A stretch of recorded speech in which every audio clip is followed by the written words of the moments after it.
Anda kembali menyaksikan program khusus Food Agri Insight CNBC Indonesia bersama saya Syarifah Rahma. Iya, baru-baru ini polemik minyak goreng mewarnai kehidupan masyarakat Indonesia. Padahal Indonesia merupakan negara penghasil kelapa sawit atau CPO terbesar di dunia. Lantas apa yang menjadi kendala dan seperti apa detailnya? Kita simak dalam balada si bandel minyak goreng.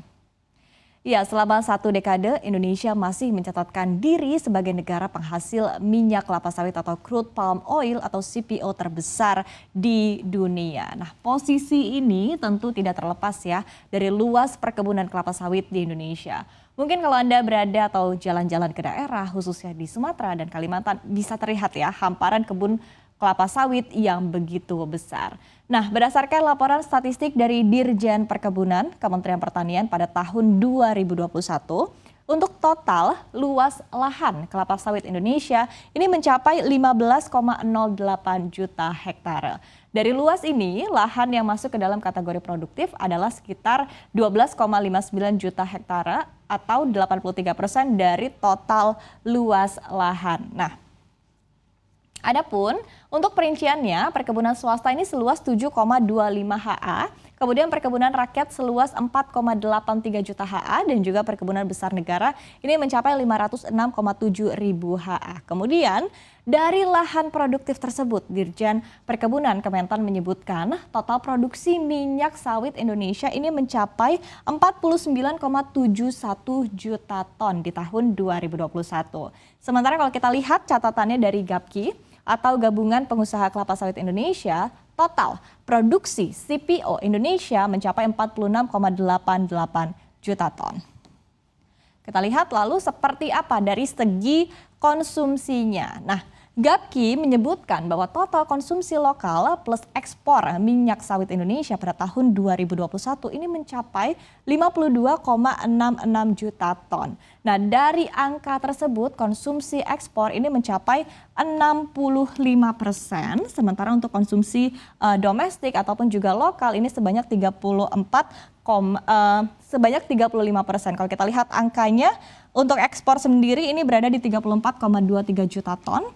Sementara untuk domestik berada di 18,42 juta ton untuk konsumsinya. Sementara menurut Badan Pusat Statistik atau BPS, nilai ekspor CPO Indonesia ini melonjak 54,61% secara year on year. Kalau kita lihat nilainya ini mencapai 28,52 miliar dolar Amerika Serikat di sepanjang tahun lalu. Sementara untuk volume ekspor justru turun tipis 1,57% menjadi 26,9 juta ton. Nah, minyak sawit Indonesia ini diekspor ke 5 benua yaitu Asia, Afrika, Australia, Amerika dan juga Eropa. Jadi kurang lebih hampir seluruh dunia ya menggunakan minyak sawit asal Indonesia. Nah, di tahun 2021 negara pembeli CPO utama kita adalah China, India, Pakistan, Amerika Serikat, Bangladesh dan juga Malaysia.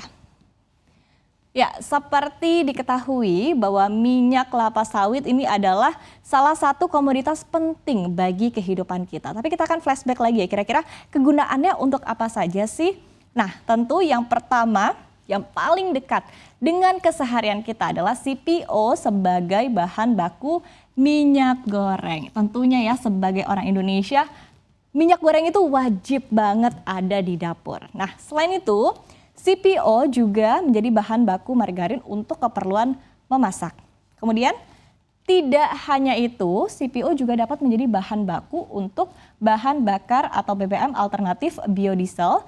Minyak sawit dapat juga menjadi bahan campuran solar dalam takaran tertentu. Seperti yang kita ketahui ada B20, ada juga B30 dan B100 ataupun juga campuran minyak nabatinya adalah 100% bahan bakar nabati. Nah, CPO juga menjadi bahan baku untuk pembuatan kosmetik dan digunakan dalam keperluan beberapa industri lainnya seperti industri sabun, tekstil, dan juga industri baja sebagai bahan pelumas. Artinya peran CPO banyak sekali dalam kehidupan kita, baik yang kita sadari maupun juga tidak. Kemudian kita lihat sebetulnya bersama dengan Malaysia, Indonesia ini berhasil memenuhi kebutuhan crude palm oil atau CPO dunia hingga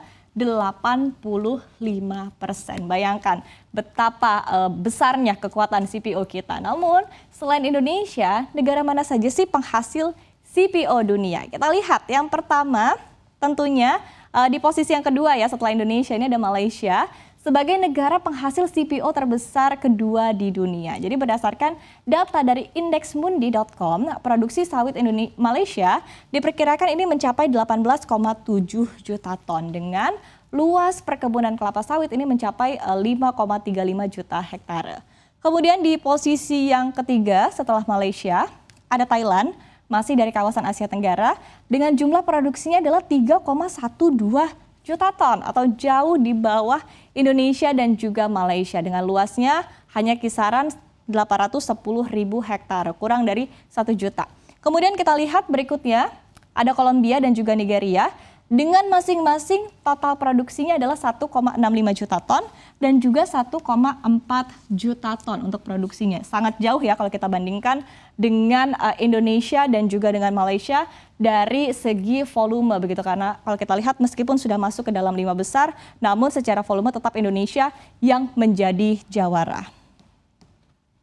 Ya, meskipun harga CPO dunialah yang menjadi kambing hitam akan kelangkaan minyak goreng di dalam negeri, namun banyak yang berpendapat bahwa dalam kelangkaan kasus minyak goreng kemarin, masalah utama bukanlah dari pasokan bahan baku CPO karena pasar dunia ya lebih menarik begitu harganya, melainkan lebih karena masalah dari distribusi di hilir. Namun terlepas dari itu perlu menjadi catatan ya bahwa kekayaan alam harus bisa dikelola dengan baik untuk sebaik-baiknya kesejahteraan rakyat. Karena percuma dong ya kalau kita punya banyak tapi rakyatnya tidak menikmati, dan untuk mewujudkan hal itu maka dibutuhkan sinergi dan juga kerjasama dari berbagai pihak.